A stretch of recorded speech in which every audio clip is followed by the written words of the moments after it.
BNP ক্ষমতা আসলে কি ঘটবে লুৎফুজ্জামান বাবর ফাঁস করে দিয়েছেন। অতএব এই বিএনপি কে ভোট দেন না। তরুণ প্রজন্ম যারা আমার আলোচনা শুনছেন, আমার দর্শক, আপনাদেরকে বলবো নিজেরা শুনুন, শেয়ার করে ছড়িয়ে দেন। আপনি আজকে তরুণ, হয়তো ইন্টারমিডিয়েট পাস করেছেন বা অনার্স ফার্স্ট ইয়ার সেকেন্ড ইয়ারে পড়েন, আপনি জেনজি, জীবনের প্রথম ভোট দিবেন আপনি জাতীয় নির্বাচনে। বিএনপি কে ভোট দিয়েন না, আপনি চাকরি পাবেন না। আপনাকে টেম্পো স্ট্যান্ডের, মাছ বাজারের বা পাবলিক টয়লেটের ইজারাদারি দালালি করে খাওয়া ছাড়া, গরুর হাটে দালালি করে খাওয়া ছাড়া আর কিছু পাবেন না। আপনাকে বিদেশ যে শ্রমিকের কাজ করতে হবে। বিএনপি বেকারত্ব দূরীকরণ তো দূরের কথা, আপনি যোগ্যতার ভিত্তিতে চাকরি পাবেন সেই পথ রুদ্ধ করবে। চাকরি পেতে হলে বিএনপি নেতাদের ঘুষ দিয়ে চাকরি নিতে হবে, অথবা আপনাকে বিএনপি করতে হবে। আর বিএনপি করলে হবে না, বিএনপি করলেও ঘুষ দিতে হবে, তারপরে চাকরি পাবেন। আর বিএনপি না করলে ঘুষ দিলেও পাবেন না। এটা বিএনপি নেতারাই ফাঁস করে দিচ্ছে। বিএনপি কি করতে চাচ্ছে আপনারা জানেন যে লুৎফুজ্জামান বাবরের একটা বক্তব্য ফাঁস হয়েছে।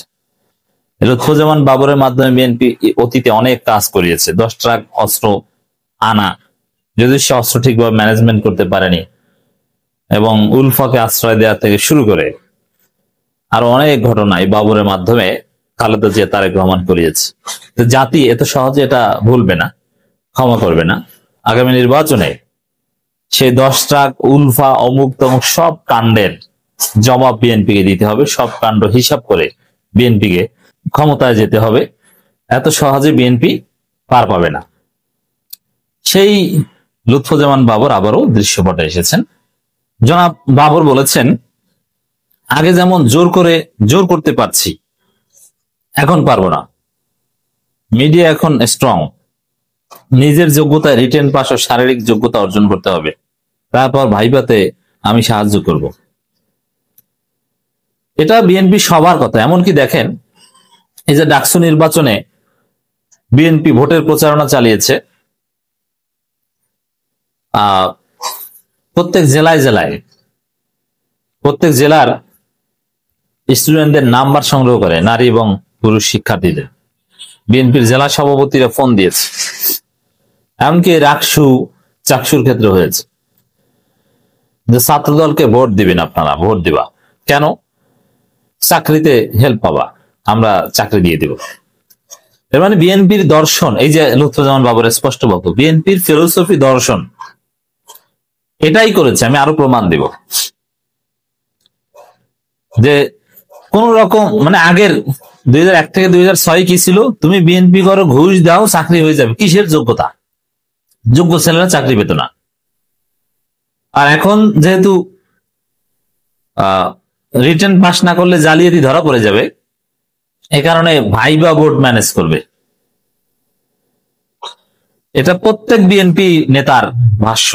ওই যে চাকসু নির্বাচনী প্রচারণা তারা বলেছে যে চাকরিতে সুবিধা হবে, মানে ভাইবা তারা বলে দিবে যে বিএনপির লোক। যোগ্যতার ভিত্তিতে চাকরি হোক, এই নীতিতেই বিএনপি বিশ্বাস করে না। লুৎফুজ্জামান বাবরের এই বক্তব্য প্রমাণ যে ভাইবাতে আমি সাহায্য করব, রিটার্ন পাস করো, ভাইবাতে দেখবো। 2001 থেকে 2006 পর্যন্ত বিএনপি কি করতো জানেন? বিসিএস ক্যাডার বেশিরভাগ হতো পুলিশ বগুড়া সরকারি আইজুল হক কলেজ থেকে, মানে বগুড়া বিএনপির ঘাঁটি, ওই এলাকা থেকে বিসিএস ক্যাডার হতো। অথচ বিসিএস ক্যাডার সবচেয়ে বেশি হওয়ার কথা ঢাকা বিশ্ববিদ্যালয় থেকে। হাসিনার আমলে শত অপকর্মের বিরুদ্ধেও কিছু ভালো দিক ছিল। তার মধ্যে একটা হচ্ছে যে চাকরির নিয়োগগুলো ফেয়ার করতে পেরেছিলেন। হ্যাঁ, গণভবন জনগণ দখল করার পর কিছু বিষয় সামনে এসেছে যে বিসিএস নিয়োগ বা কিছু রেকমেন্ডেশন হতো, ইটস রাইট। কিন্তু আমরা তো এই প্রক্রিয়াটা অতিক্রম করেছি। আমরা জানি বিসিএস এর 99% ফেয়ার হতো হাসিনার আমলে, এবং ব্যাংক থেকে শুরু করে অন্যান্য চাকরি 99% ফেয়ার হতো। আর বিএনপির আমলে 20%ও ফেয়ার হতো না।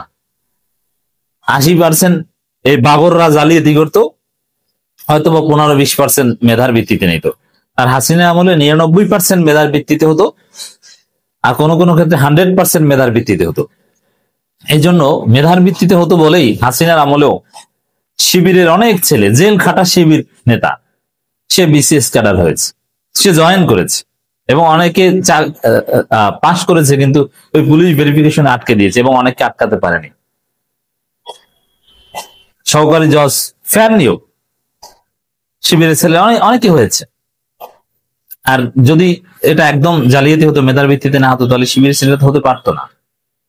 হাসিনা একটা সিস্টেম ডেভেলপ করতে পারতো। স্বৈরাচারী হয়ে টিকে থাকতে হলে কিছু ভালো কাজ করতে হয়, তার মধ্যে এটা ছিল একটা ভালো কাজ।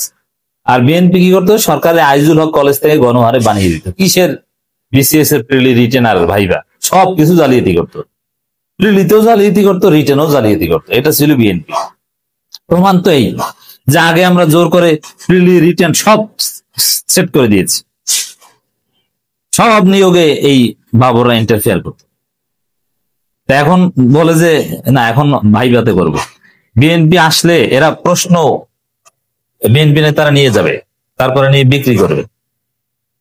এই বাংলাদেশটা নরকে পরিণত হবে বিএনপি ক্ষমতায় আসলে। এদেরকে ভোট দিয়েন না। সেম কথা, এই যে আমি জোর করতে পারছি না, জোর করতে পারছি আগে, মানে আগের স্বীকারোক্তি, এটাই আমি ব্যাখ্যা করলাম যে আগে বিএনপি কি করতো। পুলিশের নিয়োগের ক্ষেত্রে এরকমও জানি, যে পরিমাণ উচ্চতা থাকা দরকার সেই উচ্চতা নাই, শর্টেজ। সেটা লুৎফুজ্জামান বাবর ধমক টমক দিয়ে তাকে পুলিশে চাকরি দিত।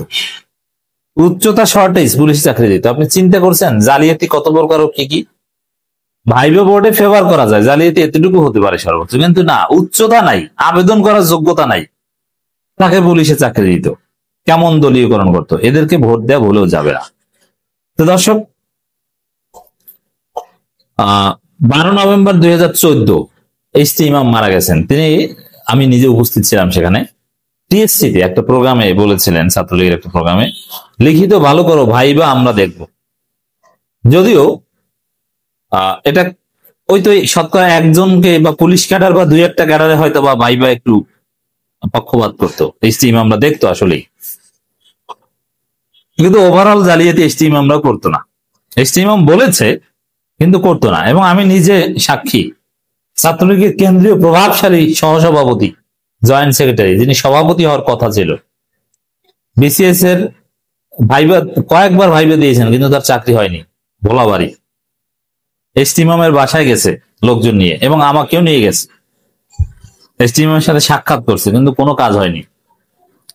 এবং এইচটি ইমামরা বললো বাস্তবে তারা ওইভাবে জালিয়াতি করেন নাই বা করতে পারেন নাই, অল্প করেছেন। কিন্তু এই 12 নভেম্বর 2014 ওই সেম ডায়লগ 15 অক্টোবর 2025 ছাত্রদলকে লুৎফুজ্জামান বাবর বলেছেন যে ভাইবা আমরা দেখবো, তোমরা লিখিত পাশ করো।